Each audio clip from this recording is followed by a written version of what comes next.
یوه زمانه وه په یو کلي کې یو بزرګ اوسېدو. بزرګ د خلکو په منځ کې ډېر دروند نوم لرو، خو د حلال رزق لپاره به هر سحر وختي به پاڅېده او کروندې کې به یې کار کوه. بزرګ 3 زامن لره. مشر زوی ډېر بهادر خو مغروره کس و. منځنی زوی نرم مزاجه خوش اخلاقه کس و. کشری زوی بیا ډېر کوچنی او د مور تر څنګه به یې وخت تېراوه. بزرګ به همیشه خپلو زامنو ته نصیحت کوو: ای زامنو، په ژوند کې میړه هغه څوک چې د خپل کور او د خپلې کورنۍ او د خپلو وروڼو خیال وساتي. په دې ځانګړي ډول مشر زوی ځکه چې د کور ستنه وي. که مشر سړی غفلت وکړي ټول کور به وران شي. مشر زوی به کله کله د پلار خبره اورېده، خو زړه کې به ویل پلار مې په زول خبرې کوي.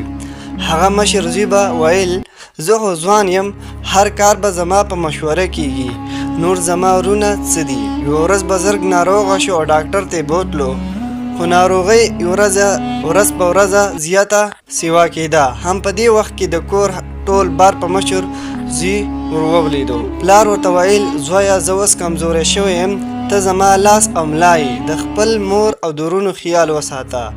مشر زوی په خوله وویل، خو په زړه کې غرور هم ډېر زیات شو.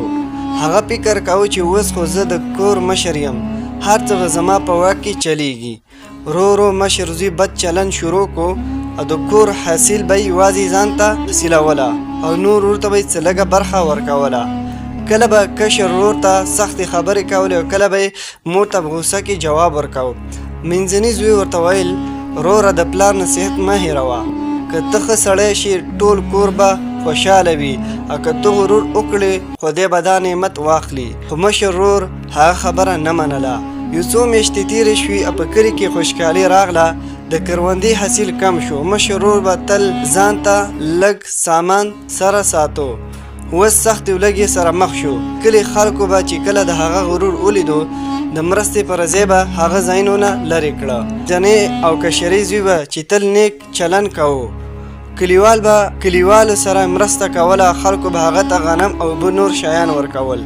یوه ورځ مشر ورور چې ډېر غمجن کور ته راغلی، د مور مخې ته کېناست او په اوښکو کې ویل مورې، زه خطا شوی یم، د پلار خبره مې نه منله.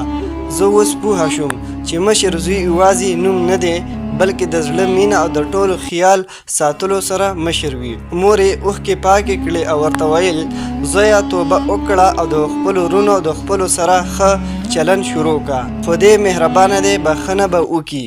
له هغې ورځې وروسته مشر زوی ژوند بدل شو. هغه خپل غرور پرېښود، نور وروڼو سره یې مینه وکړه، د مور خدمت یې شروع کو او د پلار نصیحت یې عملي کو. ټول کلیوال حیران چې څنګه چې هغه مغروره زوی په یو مهرباني نیک سړي ژوند بدل شو. خلکو دواګانې ورسره وې او کورنۍ بیرته په خوشحالۍ ډک شو.